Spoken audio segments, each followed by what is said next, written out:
Hello, good morning, and thank you for welcoming us in your beautiful city. My name is Magali Malé, and we will be two for this speech with Clémence Tréhol. She's in charge of communication in the museum. Airborne Museum is a World War II museum dedicated to American paratroopers and who liberated our small town. We are in a town of 1,600 inhabitants, and our museum has about 200,000 visitors per year. So a big museum in a small town. But I will let you see a short movie about presentation of our museum.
As you can see in this movie, we have 4 different buildings in our museum.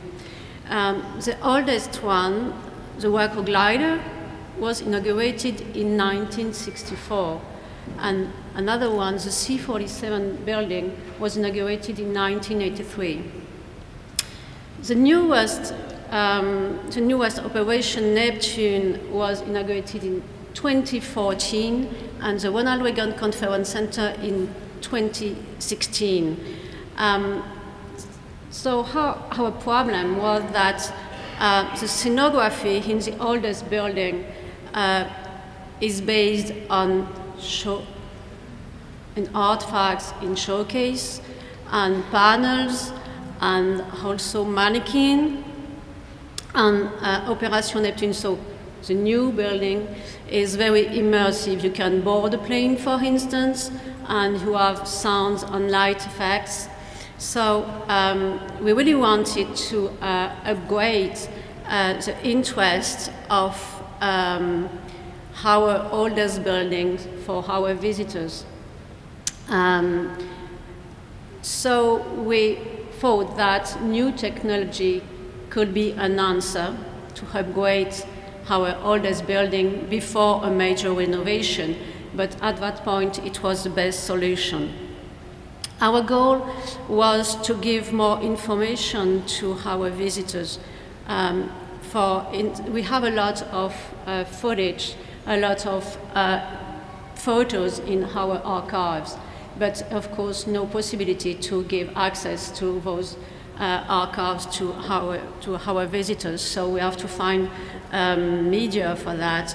And we also wanted to give access to some artifacts. For instance, we have helmets, and it's important for our visitors how it is made, or for, of course, as we are a military museum, we have a lot of guns and rifles, and we wanted to share with our visitors how does it work. So, but of course virtually, not in true.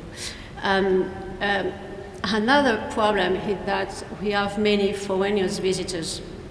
It's not really a problem, but it's a problem because we have 50% of our visitors are foreigners. We have Americans, English people, German, Dutch people, and of course it's just impossible to put all the languages on a panel. All our panels are in French and English, but we really would like to give information to our visitors in their own language. So for all of these reasons, we thought that the app is an answer. So we decided to invest, because it was an investment, to invest in an app. The name of this app is Airborne Reality. This app, you can see, this app uses 3D images, videos and footage, and photos, text also. It is on the first step in French and in English, and it's in Dutch for a second step. For a problem of cost, we did not invest in tablets. The visitors asked to use their own smartphone or their own tablet to access the contents by photographing a QR code. Our app can be downloaded from app stores or also from Google Play before the visit, of course. Or we have inside the museum a Wi-Fi access where the app can be downloaded.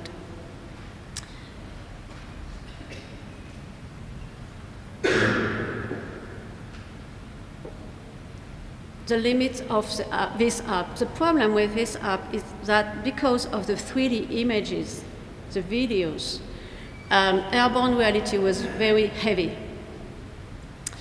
Some visitors have not enough memory in their phone, in their smartphone, to download the app. Or when you are in the museum using the Wi-Fi access, it takes a long time to download the app. So it was the first problem with this app. And another problem is that if the phone of our visitors is too old, the app can't be downloaded. Furthermore, the 3D technology is not really convincing, especially in the display quality. But we can do more because of the WEG of the app. Consequently, even if we advertise on downloading our app before the visit or inside the museum, we had only 3,000 downloads per year, which is to say is very small. So we have to find another solution. We are still convinced that we have to use new technology in our museum. You know, we are a museum of history, and years ago, we don't need, many of our visitors know the story because it's part of their story. But now, for the youngest generation, they don't know the story. It's only 70 years ago, but they don't know this story. And they need more explanation, they need more context, and they need to be interested in this story. It's our, of course, ambitious. We really want to share this story and to transmit this story. So we have to find, for the youngest generation, a way to make them interested in this story. And we really think that new technology is a good way for that. And so we have met a company, the name of this company is Histovery, and which made a proposal for a different business model. For Airborne Reality, our hub, it was an investment. And the business model proposed by Histovery is quite different, based on rental. We co-produce together contents with at least an update per year. They create the app with 3D images, 360-degree scene, text translation, short video, and so on. And they also provide tablets and maintenance. This is the agreement. And, but we have some, of course, some expectation, and I would say some vigilance points. It is one of the first time that Histovery works with a museum. They are used to work with monuments where there is only a few objects and a big castle with empty rooms, I should say. And, but we are different because we are a museum with a large collection. And this is why we have so many visitors, because of, thanks to our collection, of course. So for us, the Histopad, the tablet, has to be a tool which helps to enhance our collection and which is not in competition with our collection. So we had to find the good script, the good content, the good concept.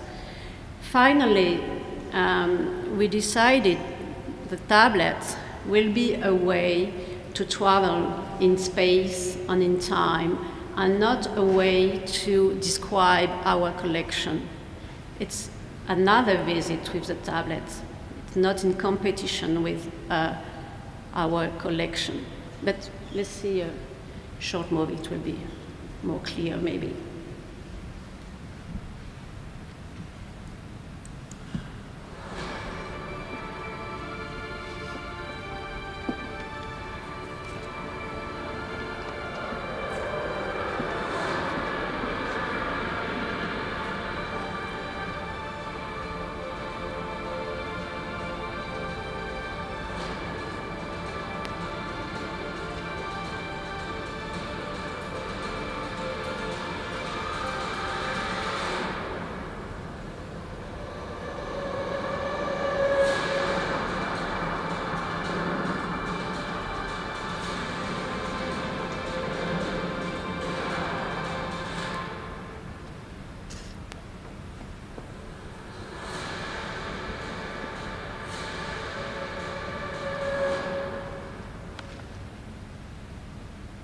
So after this little presentation of the Histopad, I will explain you what contains the Histopad. So we have some immersive scenes.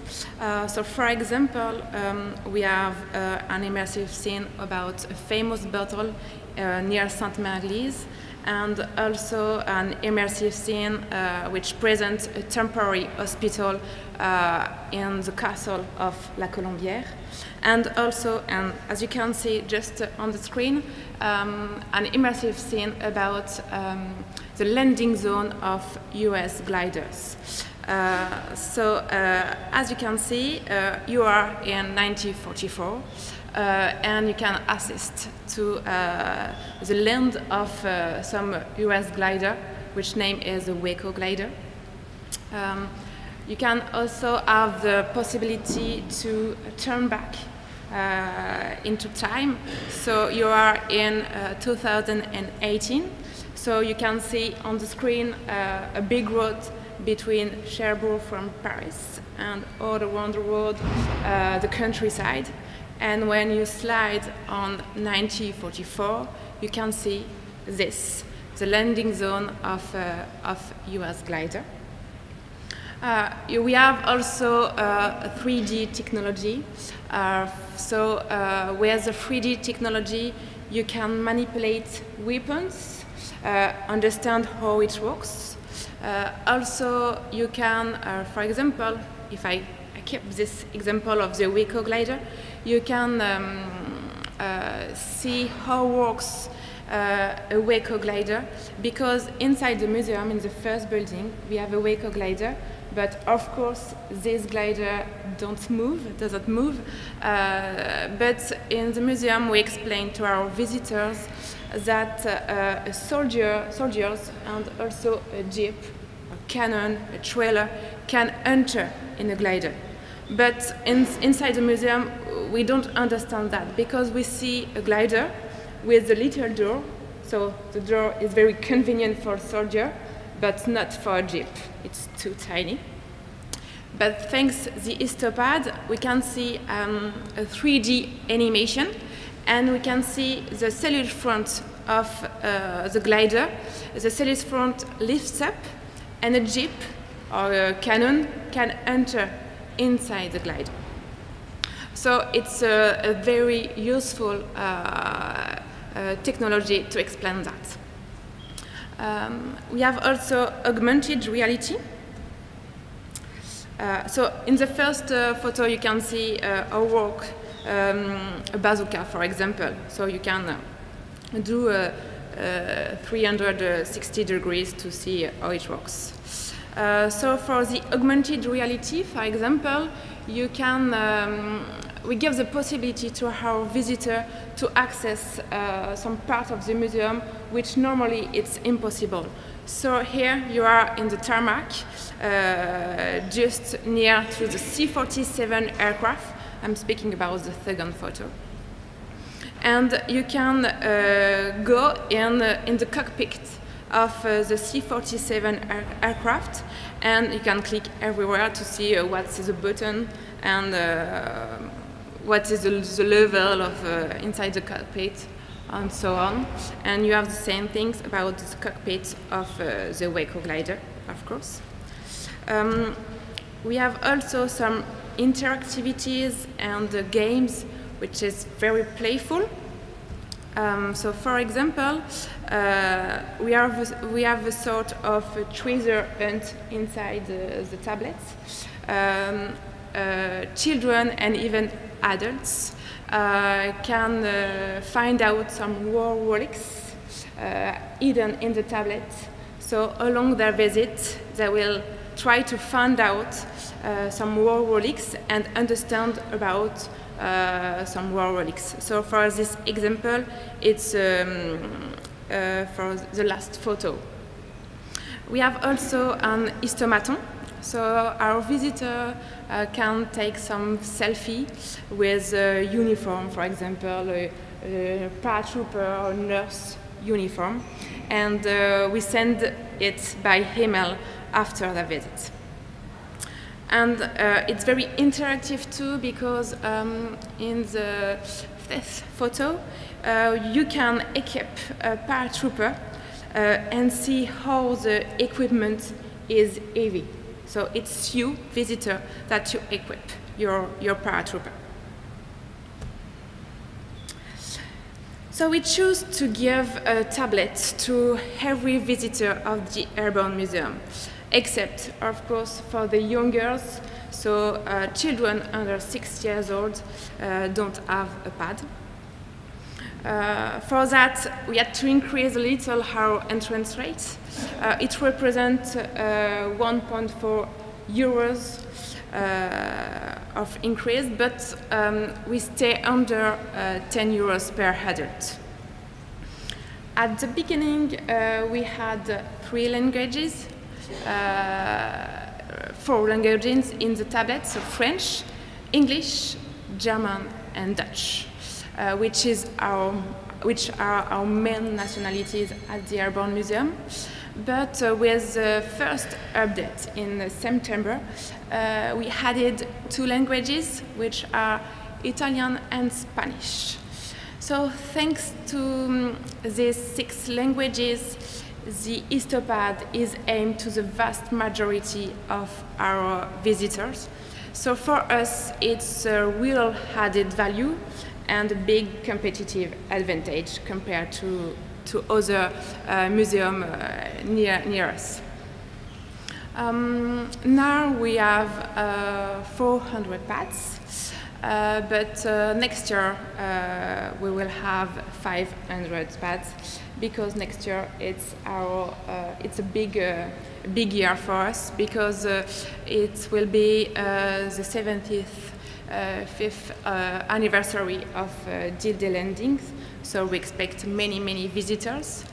And you have to know that during the high season we can host between 2,000 to 2,500 visitors per day.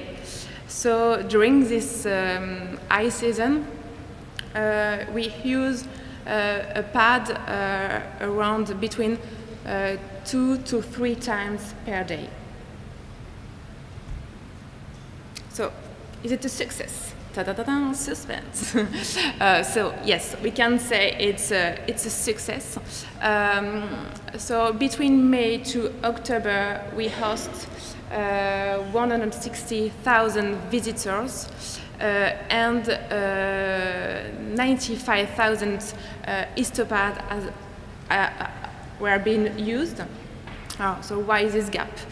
It's because I said we give a pad to every visitors, but many of our visitors want one pad for 2, because it's convenient for them. They want to share with the husband or with the children, and also we don't give histopad to young girls under 6 years old, and also because many groups don't take the histopad because they don't have enough time, and we need some time to visit the museum and to enjoy the histopad. And also because we offer some guided visit tour, and when we do a guided visit tour, we don't offer the histopad. So our visitors are very satisfied of it. We obtain an average score of 4.2 out of a total of 5 points.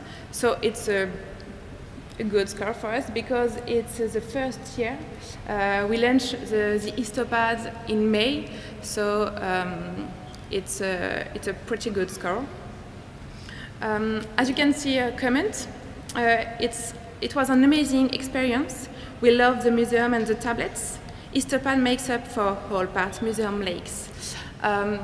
So yeah, people are very satisfied. I think it's an innovative, interactive and playful tool. And it's interesting because all our visitors doesn't use the histopad the same way. For the young girls, they will see all the function of the histopad. They will click everywhere. They will do the treasure hunt, and they will take selfie, etc.